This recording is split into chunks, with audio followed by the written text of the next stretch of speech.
જ્યારથી આવ્યો છે ત્યારથી એના હોઠ પર જે નામ પર મેં રોક લગાવી છે એ જ વર્જિત નામ સંભળાય છે. પણ તમે લોકો તો ઘેટાની જેમ એનો સાથ આપો છો. અરે મૂર્ખ છે મૂર્ખ, એ તો આંધળો છે. પણ તમે લોકો પણ એની દ્રષ્ટિએ જુઓ છો, એના પગલે ચાલો છો. ભગવાન કેવા હોવા જોઈએ? જે તકલીફમાં તમારો સાથ આપે. શું તમારા ભગવાન તમારી તકલીફમાં તમારો સાથ આપે છે? અરે આ ગોરાનું તો એવું કેવું છે કે જીવન અને મૃત્યુ એ તો ભગવાનના હાથમાં છે. તો પછી મને એમ કહો, જ્યારે તમારામાંનું કોઈ ભગવાનને યાદ કરતા ગુજરી જાય છે ત્યારે તમારા ભગવાન કેમ નથી આવતા એમને બચાવવા? અને જો ભગવાન છે તો શું એના ભક્તને મૃત્યુ આપે છે? આનો જવાબ તમારી પાસે. એક કાલ્પનિક વાતને પૂજી રહ્યા છો, એક ભ્રમને, જેની છબી આને આ ઢોંગી માણસો ઊભી કરી છે. જે છે જ નહીં એવા માણસની પૂજા કરીને તમે લોકો ભૂખ્યા તરસ્યા મરી જશો, પણ તમારો ભગવાન નહીં આવે. કારણ કે આવે એ જ જે હોય છે. હા, હું બોલો છો? અસ્તિત્વ નથી એમ? અરે એમના કારણે જ આ જગતનું અસ્તિત્વ છે. ને હમણાં તમારા સૈનિકોએ જ કહ્યું ને કે એમને હરિના અસ્તિત્વનો અનુભવ થયો છે, એમને હરિના પગલાં જોયા છે. તમે કદાચ મારી વાત ન માનો, પણ હમણાં એમને જ કીધું ને કે એમને મંદિરના કિવાડ ખુલતા જોયા. આ હંધી વાત હરિના અસ્તિત્વની સાબિતી આપે છે. નથી મને વિશ્વાસ કોઈની વાત પર. નાનકડી ઘટનાને ચમત્કાર ગણી લેવાની ટેવ છે લોકોને. પણ હું નથી માનતો કે ત્યાં કોઈ આવ્યું હોય. કોઈ નહીં, હરિ. હું મારા સિવાય બીજા કોઈમાં નથી માનતો. કારણ કે તમે માનવા માંગતા નથી. ના, કારણ કે મેં કોઈ દિવસ તમારા કહેવાતા હરિને જોયા નથી. એટલે તમે હરિને નથી જોયા?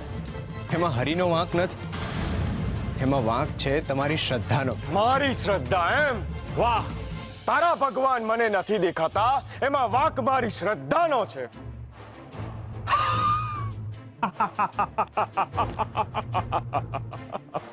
શ્રદ્ધા તમારી સાહેબ, હરિ તો આપણા. આપણા નહીં. હું નથી સ્વીકારતો તારા બનાવેલા ભગવાનને. સૂરજનો અસ્વીકાર કરવાથી અજવાળું થોડું ચાલુ જવાનું છે.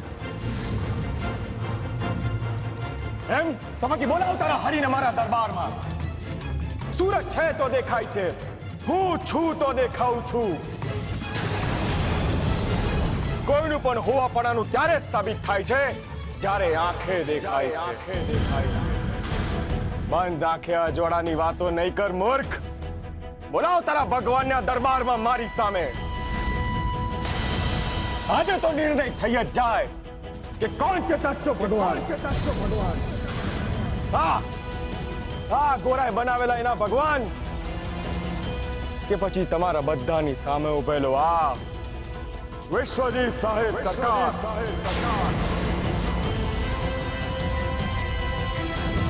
શું વિચારે છે ગોરા?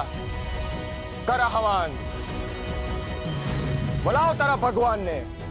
કે એમને કે કસોટીની ઘડી આવી ગઈ છે. એમને બોલાવવાની જરૂર નથી. ને મેં કહ્યું ને કે મારા ભગવાન નહીં, આપણા ભગવાન. ને તમે પણ એકવાર સાચી શ્રદ્ધાથી બોલાવશો ને તોય આવી જાય.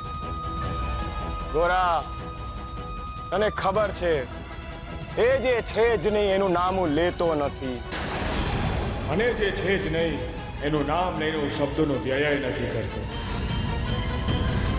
તું શબ્દોની જાડ પાથરીને મને ભરમાવાનો પ્રયત્ન નહીં કર. બોલાવ તારા હરિને. આજે તો એમને મળી જ લઈએ.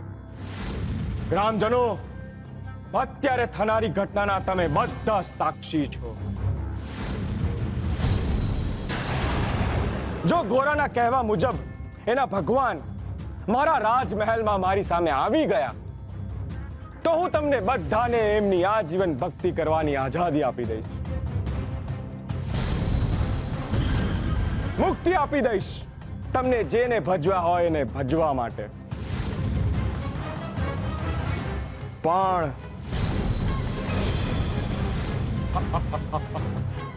જો ગોરાના કહેવા મુજબ એના ભગવાન આ દરબારમાં ન આવ્યા તો એની સજા તમને બધાને મળશે.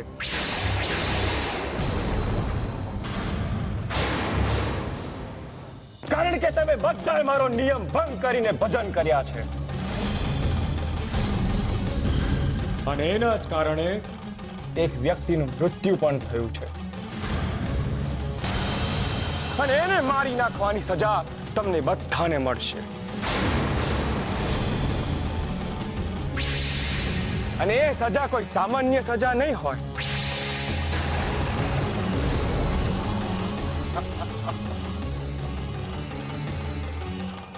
સજાના ભાગરૂપે તમારા બધાની જીભ કાપી લેવામાં આવશે.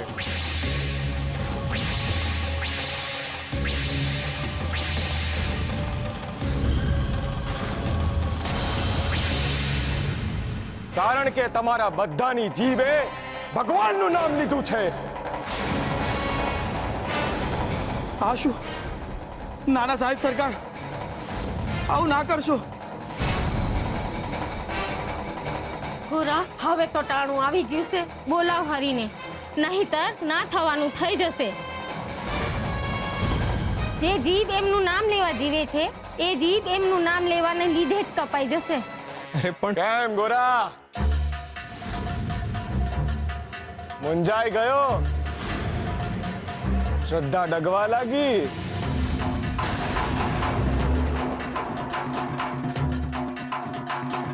એ પછી તુંય સમજી ગયો કે હરી તો છે જ નહીં. ના, હરી તો છે જ નહીં, આપણા હવના છે.